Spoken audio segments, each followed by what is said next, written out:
आपका जो पासपोर्ट है ये बाद में चाहिए, बट इससे पहले क्या चाहिए आप, ये कम्प्लीटली डिपेंड करता है सर्बियन इमिग्रेशन के ऊपर। पासपोर्ट है तो आपको क्लियर करने देंगे, ऐसा भी नहीं है भाई। और एक और जो ग्रेवियंस फॉर्म है भाई, वो ग्रेवियंस फॉर्म क्या है, जब भाई अगर आप सर्बिया जा रहे हो, सर्बिया इंडियंस के लिए वीज़ा ऑन अराइवल है, बट उसमें भी आपको डॉक्यूमेंट्स चाहिए।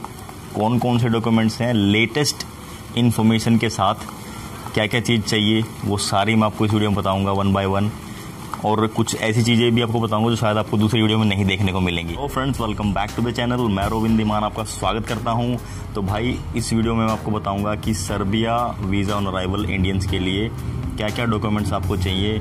और सर्बिया जाने के लिए भाई आपको पता है, जैसे कि सर्बिया वीज़ा ऑन अराइवल देता है इंडियंस को, और आप वहाँ पे जाके वीज़ा ले सकते हो। मतलब आपको पहले अप्लाई नहीं करना है, आप वहाँ पे टिकट बुक करो, आप वहाँ पे पहुँचो और साथ के साथ आपको वीज़ा ऑन अराइवल मिल जाएगा इंडियन पासपोर्ट होल्डर्स को। तो भाई इसका प्रोसेस के लिए भी कुछ डॉक्यूमेंट्स रिक्वायर्ड हैं। तो सबसे पहले मैं जो आपको बताता हूँ, जो सबसे पहली चीज़ अभी चाहिए सर्बिया जाने के लिए, वो है भाई नेगेटिव RT-PCR। ये आपका जो पासपोर्ट है ये बाद में चाहिए, बट इससे पहले क्या चाहिए आपको, नेगेटिव RT-PCR रिपोर्ट। यहाँ पे मैं एक चीज़ क्लियर कर देना चाहता हूँ भाई कि कई सारे बंदे के क्वेश्चन भी आते हैं कि यार दोनों डोज लगी हुई हैं, किसी को एक डोज लगी हुई है, किसी को कोवैक्सीन लगी है, किसी को कोविशील्ड लगी है, किसी को कोविशील्ड की दोनों डोज लगी हैं, किसी को सिंगल डोज लगी है, और किसी को दोनों में से कोई कोई भी डोज नहीं लगी। तो भाई उनके लिए क्या है, सबसे पहले आपको चाहिए नेगेटिव RT-PCR रिपोर्ट। ये सिर्फ सर्बिया के लिए नहीं, किसी भी कंट्री में आप ट्रैवल कर रहे हो तो आपको नेगेटिव RT-PCR रिपोर्ट चाहिए। तो ये तो कन्फर्म्ड है, क्योंकि आप पहले क्या होता था कोविड से पहले फ्रेंड्स, आपका जब भी आप एंट्री करते थे इंटरनेशनल एयरपोर्ट्स पे तो भाई आपसे आपका पासपोर्ट मांगते थे, पहली चीज़। बट अभी के टाइम में भाई COVID-19 नेगेटिव रिपोर्ट मांगी जाती है। तो पहला डॉक्यूमेंट जो मैं आपको बता रहा हूँ वो है नेगेटिव RT-PCR रिपोर्ट, वो भी 48 घंटे पहले। अभी ये जो रूल चेंज हुआ है, कुछ दिन पहले चेंज हुआ है। पहले क्या था कि 72 आवर्स पहले की रिपोर्ट, नेगेटिव रिपोर्ट चल जाती थी, बट अभी वो रूल चेंज हो चुका है भाई। किसी भी कंट्री में आप ट्रैवल करोगे तो 48 आवर पहले की नेगेटिव RT-PCR रिपोर्ट चाहिए आपको। तो दूसरी चीज़ है फ्रेंड्स, जो दूसरा डॉक्यूमेंट रिक्वायर्ड है सबसे इम्पोर्टेंट, वो है आपका पासपोर्ट। तो फ्रेंड्स, फ्रेश पासपोर्ट और जो किसी बहुत सारी कंट्रीज़ में किसी ने ट्रैवल कर रखा है, तो यहाँ पर भी आपको एक चीज़ कंफर्म करना चाहता हूँ यार, एक बार आपके पास अगर फ्रेश पासपोर्ट है, मतलब अपने पासपोर्ट बनवाया और आप सीधा चल दिए सर्बिया, तो भाई ऐसे बंदे बहुत सारे जाते हैं। ऐसा नहीं कि उनको डिपोर्ट कर दिया जाता है, और ऐसा भी नहीं है कि आपकी हिस्ट्री बहुत अच्छी है और आपको ईजिली एकदम इमिग्रेशन क्लियर करवा देते हैं। तो ऐसा भी कुछ नहीं है। अगर आपके पास फ्रेश पासपोर्ट है तो भी आप सर्बिया जा सकते हो। अगर नहीं भी है, आपने कई सारी कंट्री विजिट कर सकते हो, तो तब भी आप सर्बिया जा सकते हो। तो भाई बता दूं, जैसे अगर मैंने कंट्रीज ट्रैवल कर रखी हैं, ये अगर आपके पास ये है तो that is a plus point for you, आपके लिए अच्छा है। अगर आपने किसी और कंट्री पिछले फ्रेश पासपोर्ट है तो आपको क्लियर करने देंगे, ऐसा भी नहीं है भाई।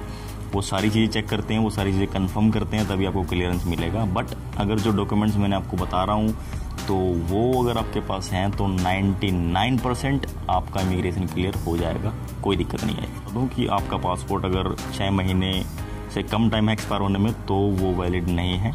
कम से कम 6 महीने से ज़्यादा टाइम उसका होना चाहिए, ताकि उनको लगे कि हाँ भाई आप उस कंट्री में विजिट करके वापस अपने देश में आओगे। तो ये भी ज़रूर होना चाहिए, इस चीज़ का भी आप ध्यान रखना। हाँ, तो फ्रेंड्स, जो तीसरी चीज़ है भाई वो है फ़्लाइट टिकट्स। तो फ्रेंड्स, जब भी आप सर्बिया जाओगे तो आपको रिटर्न फ़्लाइट टिकट ज़रूर चाहिए। अब वो आप या तो आप वापस इंडिया आओ या फिर आप किसी तीसरी कंट्री में जा रहे हो, राइट, तो वो आपके पास जरूर होनी चाहिए। डमी टिकट्स नहीं चलेंगी भाई, ये मैं आपको कंफर्म करा देता हूँ अभी। Dummy tickets not valid. आपको कंफर्म रिटर्न टिकट होनी चाहिए आपके पास, तभी आपको जाके वो, क्योंकि भाई वो अपने सिस्टम में डाल के चेक करते हैं, जो आपका PNR नंबर होता है, तो उससे आपको कंफर्मेशन उनको मिल जाती है कि ये बंदा कोई मतलब जेन्युइन ट्रैवलिंग कर रहा है और रिटर्न टिकट इसके पास भी है, तो डेफिनेटली वापस जाएगा। या फिर आप सर्बिया से किसी दूसरी कंट्री में जा रहे हो तो ऐसा आपके पास होना चाहिए। मतलब उस कंट्री में जैसे आप सर्बिया जाओगे तो सर्बिया से एग्जिट की कंफर्म टिकट आपके पास होनी चाहिए। फोर्थ चीज़ है भाई वो है होटल बुकिंग। अब होटल बुकिंग में फ्रेंड्स आप कर सकते हो, होटल के अलावा आप हॉस्टल भी चूज़ कर सकते हो, आप एयरबीएनबी यूज़ कर सकते हो। तो उनकी सारी कंफर्मेशन आपके पास एक हार्ड कॉपी होनी चाहिए। मतलब आप जहाँ पे भी रह रहे हो ये चीज़ आप booking.com से जाके कर सकते हो, क्योंकि booking.com प्रोवाइड करता है आपको कि आप प्रॉपर्टी में जाके पे कर सकते हो। तो ये आपके लिए एक प्लस पॉइंट है। बाद में अगर आप इधर उधर भी रह रहे हो तो कोई इशू नहीं है, बट वहाँ पे जो है कंफर्म होटल बुकिंग आपके पास होनी चाहिए। अगर उनको डाउट होता है भाई, क्योंकि इंडियंस यार वहाँ से डोंकी लगाते हैं, तो अगर उनको डाउट होता है तो वो उस होटल में, उस प्रॉपर्टी में जो आपने बुक कर रखी है उसको कॉल करके कंफर्म भी कर सकते हैं। तो ये गलती यहाँ पे मत करना यार। अगर आपने होटल बुकिंग करी है और आपने उसका प्रिंट आउट ले लिया, उसके बाद आपने कैंसिल कर दिया है उसको, तो ये गलती आप बिल्कुल मत करना। क्योंकि भाई वो कई बार जब उनको डाउट होता है तो वो ये चीज़ कंफर्म करते हैं। अगर होटल और जो हॉस्टल आपने बुक किया है, बुक करने के बाद अगर आपने वो कैंसिल कर दिया बट आपने प्रिंट आउट ले लिया है उसका कंफर्मेशन का, तो अगर उनको डाउट होता तो कई बार वो कॉल करते हैं वहाँ पे, वो कंफर्म करते हैं कि ये बुकिंग इस बंदे ने होटल बुक करा है, इज़ इट वैलिड और नॉट। अगर उन्होंने मना कर दिया कि ये बुक हुआ था बट उन्होंने कैंसिल कर दिया तो आप प्रॉब्लम में आ सकते हो। तो बात इस चीज़ का स्पेशली आप ध्यान रखना। जो भी प्रॉपर्टी आप या होटल बुक कर रहे हो तो उसके लिए ज़रूरी है आपको एक उसका प्रिंट आउट वो आपके पास कैरी आपको करना चाहिए। और होटल या हॉस्टल में से आप कोई भी चूज़ कर सकते हैं, डिपेंड करता है टोटली आपके ऊपर, क्योंकि booking.com पे बहुत सारे आपको मल्टीपल ऑप्शन मिल जाएंगे। स्क्रीन पे भी आप देख सकते हो, तो वहाँ से आके आप बुक कर सकते हो। आती है पांचवी चीज़ की। पांचवी चीज़ भाई वो है ट्रैवल इंश्योरेंस। पहले कोविड से पहले इतना इम्पोर्टेंस इसको नहीं मिलती थी, बट यस अभी के टाइम में भाई डेफिनेटली आपको ट्रैवल इंश्योरेंस चाहिए।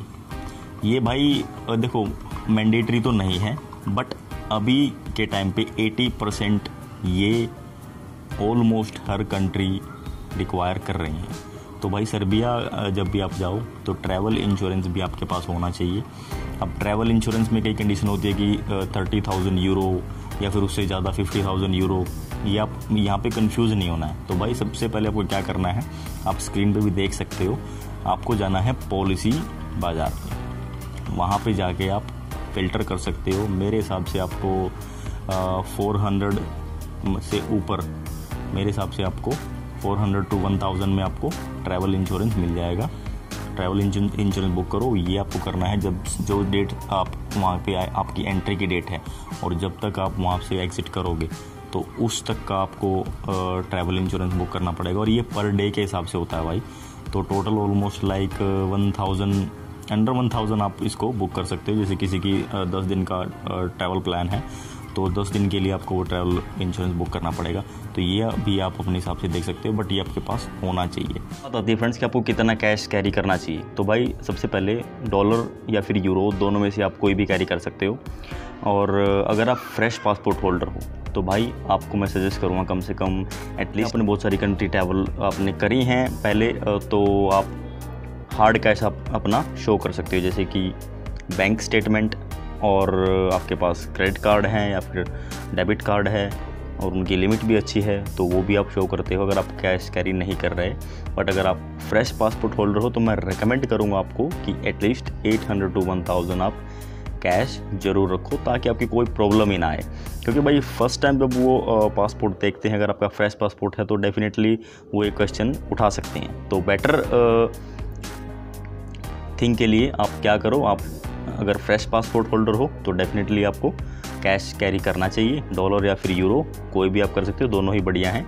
और अगर आपकी हिस्ट्री अच्छी है, आपने और कंट्रीज़ में ट्रैवल किया है पहले, तो आप हार्ड कैश जैसे कार्ड्स आप शो कर सकते हो और अपनी बैंक स्टेटमेंट, दोनों में ही मैं रिकमेंड करूँगा। आप अगर फ्रेश पासपोर्ट तब भी आप बैंक स्टेटमेंट रखो, अगर आपकी हिस्ट्री अच्छी है तब भी आप बैंक स्टेटमेंट रखो, तो that is really beneficial for you. Main important चीज़ मैं आपको बताता हूँ जो सर्बिया जाने के लिए रिक्वायर्ड है भाई। सबसे पहले तो यार जो गवर्नमेंट ने अभी कोविड के चलते ही रूल्स और रेगुलेशन, थोड़ी गाइडलाइंस चेंज करी है। उन्होंने क्या करा भाई, इंडियंस जो भी सर्बिया में जाएगा तो उसको 7 डे मैंडेटरी क्वारंटाइन करना पड़ेगा। पिछली वीडियो में कुछ कमेंट्स आ रहे हैं कि भाई मैंडेटरी जो क्वारंटाइन उन्होंने करा है वो गवर्नमेंट अप्रूव्ड होना चाहिए वहाँ से या फिर क्या। तो भाई ऐसा नहीं है कि गवर्नमेंट अप्रूव्ड होना चाहिए। आपको अगर कोई होटल, जैसे अगर बेलग्रेड में जाओगे तो एक्सपेंसिव मिलेंगे, सिटी में एक्सपेंसिव होते हैं। अगर आप किसी दूसरी कंट्री साइड जाते हो, थोड़ा दूर जाकर होटल लेते हो, तो वो भी आपको चल जाएगा, वैलिड है। कोई ज़रूरी नहीं है कि आपको जो मेन सिटी के एक्सपेंसिव होटल है वहाँ पर रहना पड़ेगा, ऐसा कुछ नहीं है भाई। अपने हिसाब से आप बुक कर सकते हो और वहाँ पे आप क्वारंटीन कर सकते हो। बट वेरिफिकेशन वहाँ पे होती है भाई, तो ये ज़रूर देखना कि अगर आप जहाँ पे क्वारंटीन कर रहे हो वहाँ पे आपकी प्रॉपर वेरिफिकेशन हो सके। ठीक है फ्रेंड्स। और एक चीज़ मैं यहाँ और आपको बता दूँ, जब भी आप सर्बिया पहुँचोगे तो वहाँ पर आपका एक नेगेटिव RT-PCR वहाँ पर भी होगा, और वहाँ पर अगर आपका पॉजिटिव आ गया गलती से, तो भाई मेरे हिसाब से आपको 2 वीक्स का क्वारंटीन करना पड़ेगा, और उसके बाद फिर आपका टेस्ट होगा। अगर आपकी रिपोर्ट नेगेटिव आती है, 7 डे का क्वारंटीन करना पड़ेगा। 7 डे क्वारंटीन के बाद आपको फिर एक नेगेटिव RT-PCR को कराना पड़ेगा। अगर आपकी रिपोर्ट नेगेटिव आती है तो भाई आप मज़े से सर्बिया में घूम सकते हो। अगर आपकी रिपोर्ट पॉजिटिव आती है तो भाई आपको थोड़ा सा क्वारंटाइन 7 दिन का और करना पड़ेगा, तो वो भी खर्चा आपको खुद ही बेयर करना पड़ेगा। इसमें गवर्नमेंट का, अथॉरिटी का कोई लेना देना नहीं है। जब भी आप जाओगे तो खर्चा आपको खुद करना पड़ेगा। तो ये अभी रूल्स चेंज हुआ है। और एक और जो ग्रेवियंस फॉर्म है भाई, वो ग्रेवियंस फॉर्म क्या है, जब आप सर्बिया पहुंचोगे तो आपको फिल करना पड़ेगा ऑनलाइन आप देख सकते हो यहाँ पे कि क्या क्या इन्फॉर्मेशन इसमें रिक्वायर्ड है। आपका first name, last name, passport वगैरह, और जहाँ पे भी आप रह रहे हो बेलग्रेड में सर्बिया जाने के बाद, या फिर जहाँ पे भी होटल में आप रुकोगे उसका एड्रेस, तो ये सारी चीज़ें उसमें रिक्वायर्ड हैं। तो ये आपको करना पड़ेगा। तो भाई ये सारी जो नई चीज़ें हैं, जो नई चेंजेस हुए हैं सर्बिया ट्रैवल के रिगार्डिंग, तो वो सारे मैंने आपको इसमें बता दिए हैं। इसके अलावा भी अगर आपका कोई क्वेश्चन है, कुछ भी है, तो भाई उसको आप ज़रूर कमेंट करें, तो डेफिनेटली मैं रिप्लाई करूँगा। और भाई अगर ये वीडियो अच्छी लगे तो इसको शेयर जरूर करना है यार। बाकी मिलते हैं नेक्स्ट वीडियो में। Till then take care, bye bye, have a great day, thank you so much.